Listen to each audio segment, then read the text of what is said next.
Hay otras ventajas que son intangibles, o sea, hay ventajas que uno no puede sentirse bien porque está ayudando a la colectividad, está ayudando al medio ambiente, está ayudando a la que la gente pueda respirar un aire más puro, de mejor calidad. En las grandes ciudades el tema de polución del aire es el tema hoy día más importante en salud pública.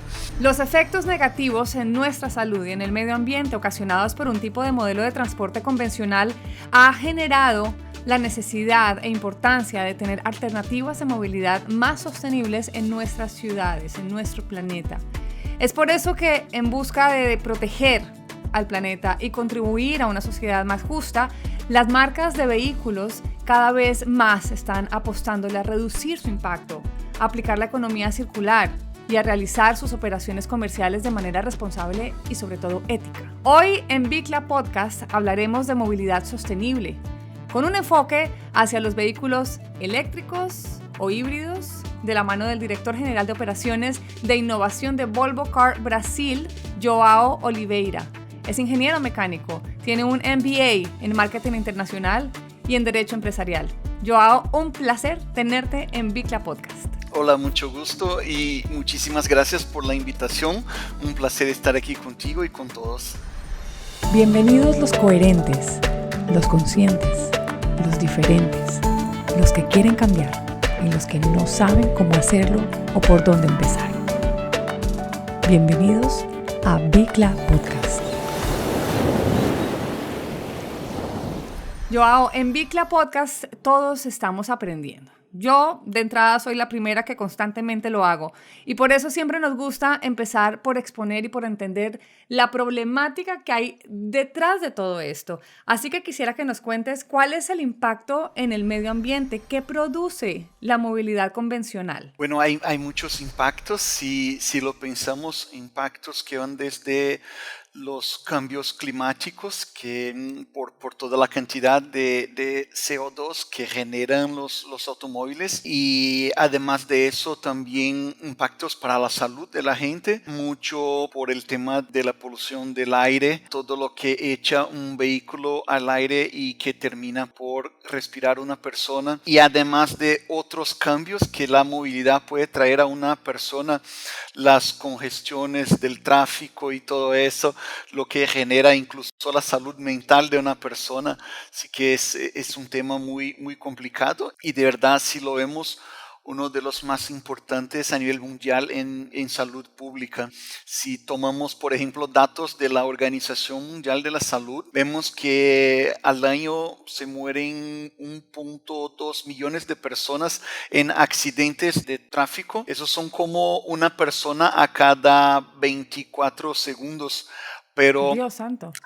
sí, es muchísimo, pero además de eso hay algo que mucha gente no se acuerda, pero si miramos a la cantidad de gente que muere todos los años por temas respiratorios, nos llevamos a una cifra de 7 millones de personas. O sea, es mucho más, es casi 5 veces más personas se mueren por problemas de respirar un aire que no es bueno. Y la gran mayoría de eso se saca por los automóviles, buses, camiones y todo lo que se usa en el transporte. Combustibles Así que fósiles. combustibles fósiles, sí, perfecto, exacto.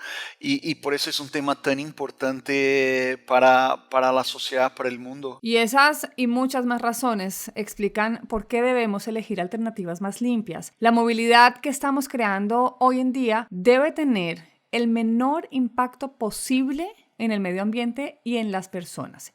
Y ahora vamos a hablar de la famosa y muy conocida hoy como movilidad sostenible.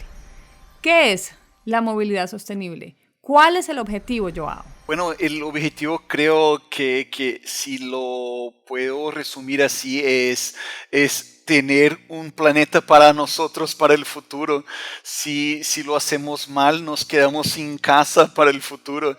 y eso es lo más importante, es uno lograr desplazarse sin tener impactos negativos para el ambiente y para las otras personas. Si tenemos, te doy un ejemplo, si tenemos hoy el centro de la ciudad muy congestionado, muchos autos ahí sacando humo, sacando polución al aire y hay mucha gente por ahí caminando y respirando ese aire que está muy malo. Eso va a hacer muy mal a la salud de la persona, de toda esa gente. Entonces, una movilidad sostenible es una movilidad que no cause impactos ni al ambiente ni a las personas que están alrededor de los lugares donde se desplazan con esos automóviles. Es muy importante que miremos incluso cómo se produce un automóvil, qué tipo de energía se usa para eso, cómo hago para transportar ese automóvil de la fábrica hasta la persona que va a comprar y usar un auto. Así que todo eso tiene que ser hecho de una manera que cause lo mínimo impacto posible al Y que ambiente. usen los menores recursos naturales posibles además, porque acuérdense que son finitos, no son infinitos. Sí, Y con la perfecto, necesidad, perfecto. Joao, de una movilidad sostenible, pues entran en juego los vehículos más eficientes. De hecho, todas o casi todas las marcas de automóviles ya están pensando y están adaptando de forma más acelerada y sostenible este tipo de movilidad. Y para ayudar a quienes no son conocedores de esos temas, quiero que hablemos de las diferencias. ¿Cuál es la diferencia? Ojo acá, pues empiecen a tomar nota. ¿Cuál es la diferencia entre un carro híbrido o 100% eléctrico? Entonces, un híbrido es un vehículo que usa dos o más tipos de generación de energía en el vehículo. Mucho de lo que hay en el mercado hoy día es un híbrido que tiene un motor a combustión y otro motor eléctrico. Y de ahí uno saca, por ejemplo, de la gasolina la energía para mover el auto, el combustión, y el otro saca de las baterías la energía eléctrica para mover el auto. Sí, entonces todo lo que sea híbrido tiene por lo menos dos tipos de energía involucrada. Los híbridos que no son enchufables son híbridos que no tienen la posibilidad de meterlos en un enchufe para cargarlos. O sea, toda la energía eléctrica que usa el vehículo está generada ahí por el mismo vehículo. Como Y los gran parte, dínamos, que se cargan con movimiento. como los dínamos, perfecto, perfecto. Sí, sí, es exacto. Es como un dínamo ahí en el vehículo. Y eso, efecto del dínamo, se llama regeneración de energía. Y entonces, siempre, por ejemplo, que se frena un auto, esa energía que se usa para frenar un auto se puede convertir en energía eléctrica que está ahí en la batería. Y entonces cuando uno va a mover el auto por un motor eléctrico, saca esa energía de la batería para mover el vehículo. Entonces es un vehículo que está de alguna forma limitado porque uno no puede poner energía ahí de afuera, desde afuera. Eso solo se genera por el vehículo con el dínamo, por ejemplo. Entonces, una otra generación son los vehículos híbridos enchufables, porque además de hacer todo lo que puede hacer un vehículo híbrido, también tenemos la posibilidad de ponerlos en un enchufe y agregar energía eléctrica de afuera al vehículo para cargar la batería y tener una gama más larga de utilización. Entonces, esa es la gran diferencia de un enchufable para un híbrido ¿Y el común. 100% eléctrico? Y sí, ahí es casi el mundo perfecto porque ahí vamos a la otra punta donde se quita por completo el motor a combustión, ya no se quema combustible, gasolina, nada, no tiene emisiones vehiculares y todo se convierte en un enchufe, cargar la batería y poder utilizar el vehículo solamente con energía eléctrica. ¿Hay uno mejor que el otro? O sea, si uno dice, bueno, si me voy a cambiar de un carro convencional y tengo las tres opciones. O sea, hagamos pues el imaginario. Tengo la opción de híbrido, la opción de híbrido enchufable y la opción de eléctrico. Por supuesto, muchas veces el precio nos hace irnos por un lado o por el otro, pero ¿hay uno mejor que otro o todos funcionan muy bien? Todos funcionan muy bien. Hoy día hay un gran tema de que uno tiene que mirar qué tipo de utilización tiene para que pueda decir por eso. Y claro, si uno puede ya subirse a un auto 100% eléctrico, es otro mundo, es buenísimo, es fantástico. Pero lo que mucha gente mira es cómo tengo que hacer mis caminos en todos los días, por donde me desplazo. Son trayectos muy largos o más cortos, si estoy muy en carretera o en sitios urbanos y todo eso en la ciudad, porque si uno tiene que desplazarse por trayectos muy largos, y eso hablo de, no sé, 500, 600 kilómetros, viajes largos, quizás en esos casos es más factible subirse a un auto híbrido porque uno siempre va a tener la tranquilidad. Que no te quedes por ahí en el camino, pues claro. Eso, para allá iba la pregunta que te iba a hacer, porque es que a veces uno dice, bueno, entonces uno con un carro normal, uno sabe que tiene gasolina, ¿no? Y que no se va a quedarse, pues que si uno no, pues que si uno lo tanquea bien, pues nunca se va a quedar varado, ¿no? Por gasolina. Si uno tiene un carro híbrido, pues al final uno sabe que tiene la seguridad que tiene la gasolina y que estamos ayudando al medio ambiente porque con el movimiento se está cargando, digamos, eléctricamente y también estamos disminuyendo nuestro impacto ambiental. Pero obviamente uno de los mitos más grandes o de las preocupaciones más que mito de la gente es, ¿y si yo tengo un carro 100% eléctrico y la autonomía no es tan grande? ¿Y qué pasa? Es que yo no encuentro un lugar en donde cargarlo. Me quedo como cuando me quedo sin pila con el celular, pero me quedo en la calle. Sí, claro, pero el celular es un buen ejemplo, porque lo que te iba a decir es que todo es un tema muy cultural, porque ya es parte de nuestra vida cargar nuestro celular. Y entonces ya siempre que estoy por un sitio y veo ahí un enchufe, Claro. ya lo cargo, porque a lo mejor siempre sé que estaré con el 100% de carga en mi celular. Y entonces con un auto eléctrico es casi la misma cosa. Entonces son autos que pueden desplazarse por 400, Los 100% eléctricos. Es un montón si lo pensamos. Los 100% eléctricos, si lo pensamos, es un montón. Y entonces lo único que uno tiene que tener es la disciplina de tenerlos siempre cargados. Y claro, si vas a hacer un viaje largo, ahí sí lo que tienes que hacer es planificar y pensar por cuál trayecto va, por dónde va, y encontrar ahí sitios para cargar. Pero además de la planificación, es un mundo muy nuevo, es Acabas de increíble. mencionar una palabra que para mí no existía y que ya existe, por supuesto, y es la planificación cuando uno va a viajar, porque uno dice, bueno, yo me voy de viaje, no sé, me voy a ir de Bogotá a Cartagena o de Los Ángeles a San Francisco, y uno simplemente iba y tanqueaba y decía, pues se me acaba la gasolina. Primero uno no pensaba que se le acaba la gasolina, porque al final en cualquier lado vamos a encontrar una estación de gasolina, pero yo nunca pensaba cuántos kilómetros hay. Entonces ya nos toca hacer la investigación, ¿no? Entonces, ok, nos tenemos que planear. ¿Cuánto tiempo me demoro?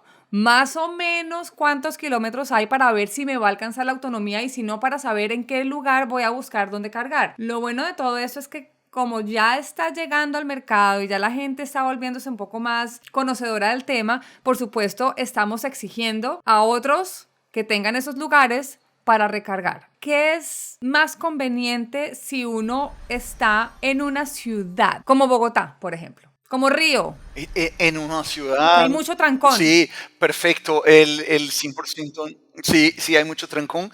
El 100% eléctrico es perfecto para una ciudad, porque uno tiene que pensar que nunca más va a una gasolinera, porque ya si tú puedes cargar el auto en tu casa o en la oficina, siempre uno estará con el 100% del auto cargado, y eso te lleva por 400 kilómetros. Es un auto que no tiene ruido, es muy tranquilo utilizarlo. Tiene unas prestaciones increíbles, porque es muy distinto manejar un auto eléctrico. El auto combustión tradicional, Uno sabe el auto cuando empieza a arrancar tiene más fuerza, después tiene menos fuerza. Por eso uno tiene la transmisión y tiene que hacer todo eso. Un auto eléctrico no tiene transmisión.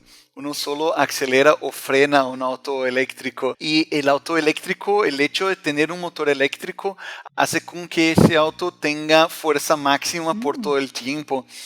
Eso que acabas de decir, Joao, es súper importante porque eso es otro de los mitos o de los miedos de las personas. No, pero es que si yo tengo un carro eléctrico, entonces no va a tener la fuerza que tiene un carro convencional. Sí, es al revés total. Un auto convencional tiene mucha fuerza cuando tiene baja revolución el motor, pero cuando el motor sube las revoluciones ya empieza a tener más velocidad, pero menos fuerza. Así pasa con un motor combustión, pero un motor eléctrico no importa la revolución, tiene siempre la misma fuerza. Entonces, eso hace con que las aceleraciones de un auto eléctrico sean increíbles. Es una sensación que uno tiene que probar. Y empezamos a ver además beneficios cuando estamos utilizando un carro eléctrico o un carro híbrido en las ciudades. En Italia, por ejemplo, donde vive nuestra productora, Laura Zúñiga, hay ya parqueaderos gratuitos exclusivos para este tipo de carros. Y hay otros lugares del mundo que ya te empiezan a decir, si tiene carro eléctrico, Sí. entonces no paga acá. En Bogotá, por ejemplo, si ustedes tienen un carro híbrido o eléctrico, no tienen pico y placa. Y así empiezan a dar unos incentivos para que la gente empiece a cambiar. ¿Qué otros beneficios nos pueden traer diferentes ciudades en el mundo cuando tenemos un carro eléctrico o híbrido? Hay ciudades en el mundo que incluso uno no puede ingresar a algunos sitios si no está en un auto eléctrico y por el tema de la polución del aire. Y entonces el hecho de tener un auto eléctrico es poder ingresar a ese sitio, a esa zona. Sao Paulo, tal cual Bogotá, tenemos pico y placa acá también, y tampoco los que tienen autos eléctricos o híbridos incluso participan del pico y placa acá. Hay diferencias en los impuestos también, en los permisos de circulación y todo eso. Y otro tema muy importante que uno tiene que pensar es el costo por El kilómetro mantenimiento, con un dices. auto así. El costo, Ah, ok, claro. no, y el costo de combustible contra el costo de la electricidad. O sea, en Colombia más o menos en promedio cuesta la mitad el kilómetro en energía eléctrica que el kilómetro en gasolina. Por el mismo peso en electricidad puedes caminar 2 kilómetros más que el mismo peso en gasolina. O sea, es muy interesante eso. Acá en Brasil incluso tenemos una electricidad incluso más barata que en Colombia. Y acá, por ejemplo, llega a casi 4 veces menos. Por la misma plata que tengo en electricidad, camino 4 veces más kilómetros que por esta plata en gasolina. Así que es muy importante.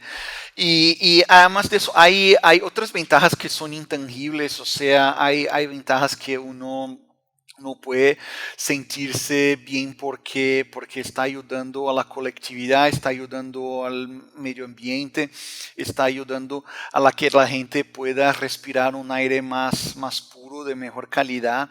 En las grandes ciudades el tema de polución del aire es el tema hoy día más importante en salud pública. Entonces que es bueno porque es bueno para tu bolsillo, es bueno para tu corazón porque sientes que lo haces bien, y es bueno porque es un auto que tiene una performance increíble. Yo ya sé que mucha gente debe estar escuchando y diciendo, ay, Claudia, pero es que comprar un carro eléctrico es carísimo, yo no voy a poder nunca comprar eso. ¿Qué les dices? Eso va a cambiar. Sí, eso va a cambiar, y incluso año tras año vamos a ver más autos eléctricos en las calles. Mientras más autos se produzcan y se vendan, más barata se vuelve la tecnología. Y entonces seguro que para los próximos años esos autos serán muy accesibles cada vez más. Incluso hay regulamentaciones en muchos países, en Europa por ejemplo, donde después de un cierto año no se van a poder más vender autos con motores a combustión. Eso también va a ayudar, ¿no? O sea, que pongan esas leyes y empiecen a regularlo. Eso, por supuesto, va a ayudar a que los precios bajen y que sean mucho más accesibles. Ahora, eso es como cuando yo les hablo acá en Bicla de la comida orgánica, que la gente dice, ay, no, pero pues es que es mucho más cara que la normalita llena de químicos. Entonces yo sí, pues la normalita llena de químicos a largo plazo te va a traer un problema económico, no solamente de salud, sino económico, porque vas a tener que ir al médico, vas a tener que comprar medicamentos, o sea, te vas a enfermar mucho más, por tanto, igual vas a tener que invertir en tu salud.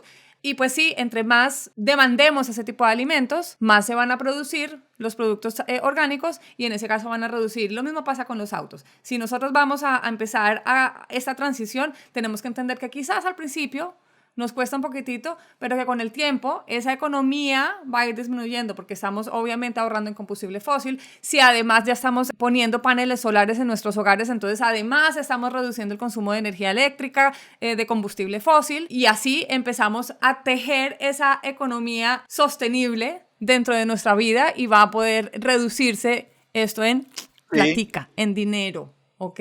Y hay otras economías si lo pensamos, por ejemplo, en tiempo, porque es un hecho de nunca más pasarse a una gasolinera mientras estoy dormido, el auto está cargando en mi casa, entonces salgo el otro día a trabajar y el auto está cargado. Otra cosa es que hay una economía muy importante en servicio del auto mantenimiento, porque el auto no cambia aceite, por ejemplo. Ay, yo no había Un pensado motor eléctrico eso. no tiene aceite, uno tiene que Claro. irse al taller para cambiar esas cosas. Un auto eléctrico usa 10% de lo que usan los frenos de un auto combustión, porque es el hecho que me comentaste desde el principio, el hecho de frenar un auto así carga las baterías, entonces que si no le das más aceleración al auto, el auto ya empieza a frenar automáticamente porque el motor entra en el modo de cargar la batería. La tecnología es una maravilla. O sea, yo te estoy escuchando hablar y estoy acordándome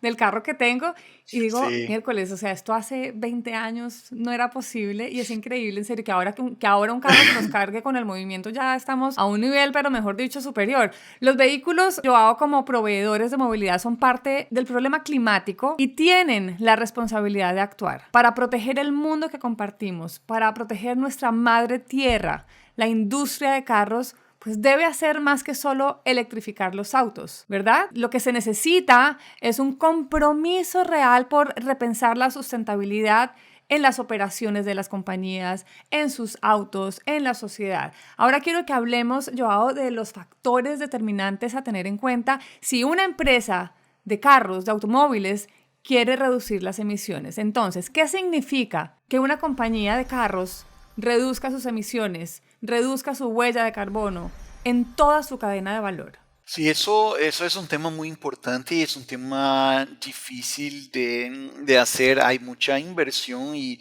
mucho tiempo en eso. Para que tengas una idea, por ejemplo, nosotros en Volvo miramos que después del 2030 ya tendremos solamente vehículos 100% eléctricos, o sea, no habrá más ningún motor combustión en Volvo después de 2030.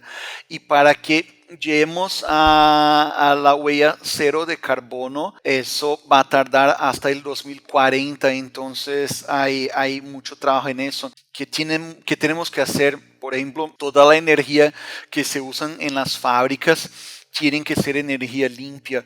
Entonces, o que vengan de una matriz eólica o de paneles solares, o que vengan de hidroelectricidad como tenemos en Colombia o Brasil, para que todas las fábricas tengan energía limpia. Todos los suministros que se usen en las fábricas, uno tiene que mirar eso y ver que las fábricas que produzcan eso también tengan energía limpia, que el transporte para traerlos a la fábrica donde se ensamblan los autos sea un transporte con un mínimo impacto. Hacerlo con bajo impacto, pero además ustedes me imagino que tienen la responsabilidad de compensar ese impacto, esa huella ecológica que ustedes tienen en el planeta desde su compañía. Sí, sí, claro, claro. Y entonces por eso hay mucho por hacer en ese trabajo logístico. Mucho, por ejemplo, en Europa ya no se transportan mucho los autos por camiones, esos van por trenes. entonces ya por ferrocarril, ¿no? Entonces ya hay mucho por hacer en ese sentido. Y después incluso las operaciones comerciales de las marcas, la forma como hacemos nuestros eventos, por ejemplo, si usamos plásticos o no usamos plásticos, qué tipos de materiales utilizamos en nuestras operaciones, si reutilizamos cosas o si son todas desechables. Eso es un tema de hacer un mapeo de toda tu operación en el mundo y pensar formas distintas de hacer las cosas para disminuir la huella de tu operación. Es un tema muy redondo, es un tema que tiene que verse 360 y por eso hablamos de economía circular, porque tenemos que saber desde esa materia prima que utilizamos, cómo la estamos utilizando, qué vamos a hacer con ella, cuánto uso le vamos a dar, cuánta energía gastamos, cuánta agua gastamos, qué vamos a hacer además con ese carro que ya después de muchos años seguramente no va a servir, pero estamos hablando de muchos años adelante, pero sí entender ese proceso, esa economía circular completita desde la compañía, no solamente desde, cuando yo les hablo de esto de verdad, lo quiero poner muy, muy coloquial y es, imaginemos que vamos a comprar una camisa. No es solamente que la camisa tenga, no sé, una etiqueta que sea compostable. No, es el algodón, de dónde viene, dónde se hizo, quién lo cultivó, cómo se cultivó y después qué vamos a hacer con esa camisa cuando ya no la usemos. La vamos a desechar, la vamos a tirar, la vamos a quemar, la vamos a donar, le vamos a hacer upcycling. Igual pasa con los carros. Entonces, de todas maneras, las compañías tienen que ser responsables desde adentro hasta llegar a vender ese material que en este caso sería un carro. Volvo, ¿qué está haciendo para contribuir a la movilidad eléctrica hoy en día? Nuestro compromiso 2025 ya tener por lo menos mitad de los autos eléctricos, 100% eléctricos.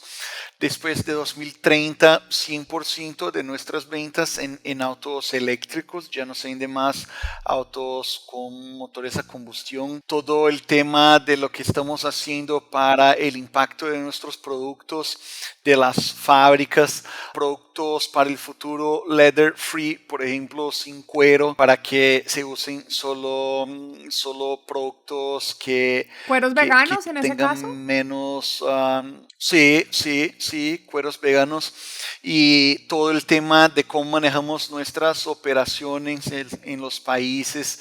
Mucho de lo que hacemos, y eso se hace mucho en Latinoamérica, Volvo, en Brasil, donde empezamos a meter esas estaciones de carga de los autos.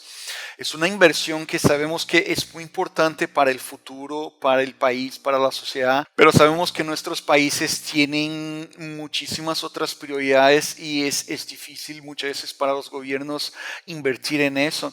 Entonces, Volvo en muchos de nuestros países de Latinoamérica tomó la responsabilidad de hacerlo. Acá en Brasil, por ejemplo, ¡Wow! ¡Qué ya maravilla hemos eso! puesto casi 1000 estaciones de carga de autos eléctricos. Entonces es una forma donde podemos incluso tener nuestra contribución para la sociedad, porque es una estación de carga que cualquiera puede usar para cualquier auto, que sea un auto, hoy día un auto europeo. Todos los europeos usan el mismo enchufe. Acá son 85% de las ventas, en Brasil son eléctricos o híbridos europeos, y por eso ya la inversión que hacemos es nuestra contribución para la sociedad también. Ya electrificamos 100% de los autos, así que en Brasil solo se venden híbridos o eléctricos, ya no vendemos ningún auto combustión solamente. Pues yo te tengo que decir que se siente tan bien acostarse a dormir y dejar su carro cargando, dejar su celular cargando, con paneles solares en la casa y despertarse al otro día con energía que viene de nuestro sol. O sea, de verdad, para mí, ustedes no saben cómo se siente de bien. Como lo hablamos al principio de este podcast, el tema de movilidad sostenible es bastante amplio y no se trata solo de tener un carro eléctrico o híbrido. Los carros eléctricos son solo una parte de esta ecuación que les estaba yo hablando. Tener ciudades más habitables que le permitan al ciudadano de alguna manera recuperar su espacio, su aire y su salud es un aspecto que no podemos olvidar, que no lo podemos dejar así como de un ladito y pensar que nada tiene que ver con nada. En la actualidad, quiero decirles que existen muchas opciones de movilidad sostenible. Hoy nos estamos concentrando en carros híbridos, enchufables y eléctricos.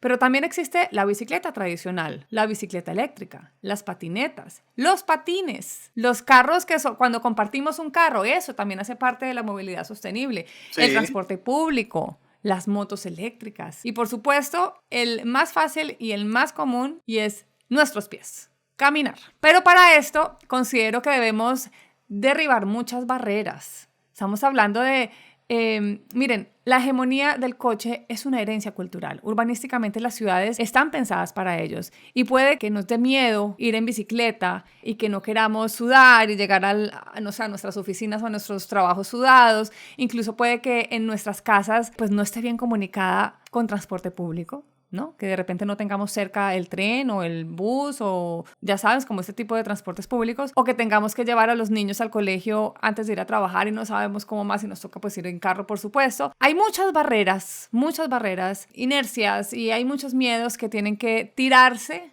a un lado o enfrentarlos para que podamos cambiar. Como siempre les decimos acá, salirnos de nuestra zona cómoda y perderle miedo al cambio. Ahora bien, depende de cada uno de nosotros cambiar nuestros hábitos y vencer esa inercia y esa pereza al cambio. Pero también es cierto que los ciudadanos necesitamos de las facilidades para hacer uso de estas nuevas alternativas de movilidad, eso sí, sin renunciar a nuestra comodidad. Salirnos de nuestra zona cómoda no significa que no volvamos a estar en una zona cómoda, es decir, que no podamos disfrutar de ese cambio. Joao, ¿qué medidas deberían implementarse en nuestras ciudades para fomentar, para incentivar a la movilidad sostenible? Eso es una muy buena pregunta y yo creo hay muchas cosas que se pueden hacer. Todo lo que comentaste de los multimodales de transporte, la bicicleta, el transporte público, buses, trenes, todo eso, todo tiene que trabajar en conjunto, que la gente pueda comunicarse entre cada uno de esos tipos de transporte, que la ciudad tenga la infraestructura para eso, que por ejemplo exista un parqueo de bicicletas cerca de la estación del tren, que la gente pueda hacer esos caminos, que existan espacios en la ciudad donde se puedan compartir autos, por ejemplo. Esas son todas cosas que ayudan mucho. Una cosa para el futuro, porque creemos las ciudades normalmente no tienen mucho espacio y cómo hacer eso en los espacios en la ciudad. Las ciudades muchas veces no tienen ni muchos parques, árboles, áreas verdes y todo eso. Pero si te imaginas que en unos 20, 30 años la gran parte de los autos serán eléctricos, hay una visión de que mucho de lo que tenemos hoy día de gasolineras en la ciudad ya no serán tan necesarias y por eso hay una pregunta que muchos se hacen, qué hacer con esos espacios públicos para el futuro. Hoy día cada kilómetro cuadrado en una ciudad tiene 5 o 6 gasolineras y son espacios que para el futuro pueden convertirse en algo mucho más interesante para la ciudad, para las personas y para incluso conectar a esos distintos tipos de movilidad. Entonces, ciudades más inteligentes para el futuro que puedan cambiar informaciones con todos los tipos de movilidad y que hagan con que las personas se desplacen de una forma mucho más inteligente, más rápida y con menos impacto al ambiente. Eso es lo que tienen que hacer las ciudades para el futuro. Y poner espacios para cargar carros, incentivar las bicicletas que se alquilan, ¿no? Que las ponen, o sea, yo he visto Sí, muchas ciudades ya en el mundo, eso sí, ya no es nuevo, por supuesto, no lo estamos acá, no nos lo estamos sí, inventando en Bicla Podcast, pero hay muchas ciudades en donde ya hay una cantidad de sistemas de transporte eléctrico. Por ejemplo, acá yo vivo en Los Ángeles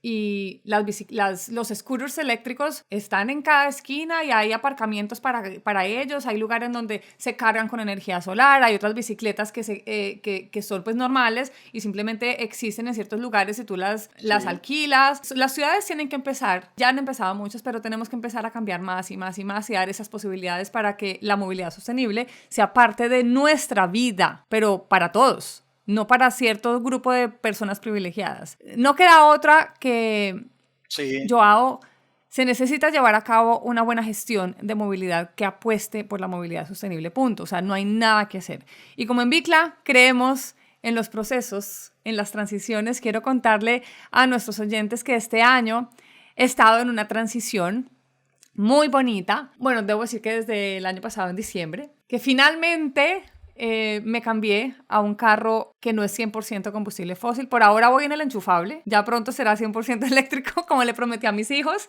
Por ahora voy en el enchufable. Tengo una camioneta de tu compañía de Volvo que la he amado. O sea, debo decir que de verdad no por nada, pero me cambió la vida. O sea, no...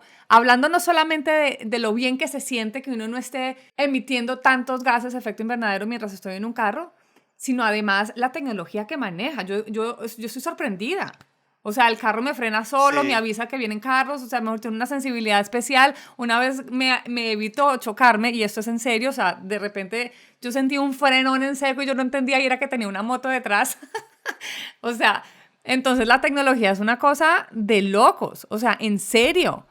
Y además sé que Volvo ahora viene, que para el 2025, ya mejor dicho, toda la compañía, como lo dijiste, va a ser 100% eléctrica, pero ahora en septiembre viene el lanzamiento del primer carro Sí. 100% eléctrico en Colombia, y así obviamente vendrán otras compañías.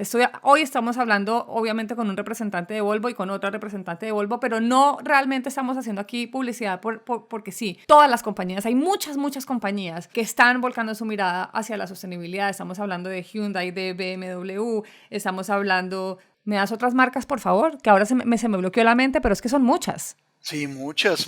Mercedes, Lexus, hay muchas marcas que trabajan fuerte el tema de los Toyota, eléctricos. Kia. Toyota, sí, Kia. Es que muchas de esas marcas ven que es la única forma de que tengamos un futuro para trabajar, y que si no hacemos nuestra parte, el tema todo se colapsa y no es posible. Y mucho de lo que te contaba, los países también están tomando sus acciones y poniendo reglas a ese tema. O sea, muchas marcas quieren desplazarse hacia un futuro más sostenible, y otras tienen que hacerlo, o si no lo hacen no podrán vender en muchos de los países del mundo. Y entonces es un tema de obligación y de querer hacerlo, pero es muy importante, y de verdad es lo que decías, no es un tema de publicidad, es un tema que nosotros como personas tenemos que pensar qué tipo de futuro queremos para nosotros, para nuestros hijos, para nuestros nietos. O sea, hay que dejarlos un futuro seguro, y por eso tenemos que tomar nuestras acciones y hacer las cosas. No hay cómo seguir como estamos. Y hay que aplaudir esos cambios. Yo sí siempre aplaudo cuando las empresas se meten la mano al bolsillo para invertir, en este caso, la sostenibilidad. Joao, muchísimas gracias por acompañarnos hoy. Gracias a ti, un gran gusto estar con ustedes acá. Me gustó muchísimo, y qué bueno estar aquí. Gracias. Recuerden que apostar por vehículos eléctricos, usar la bicicleta, compartir vehículos, ir en transporte público, usar alternativas de movilidad menos contaminantes será clave para que las ciudades del futuro sean más agradables y saludables para los ciudadanos. Solo así, solo de esa manera, conseguiremos esos efectos ecológicos buscados, terminaremos con una contaminación medioambiental y podremos hablar de desarrollo sostenible. Nos vemos en una próxima oportunidad.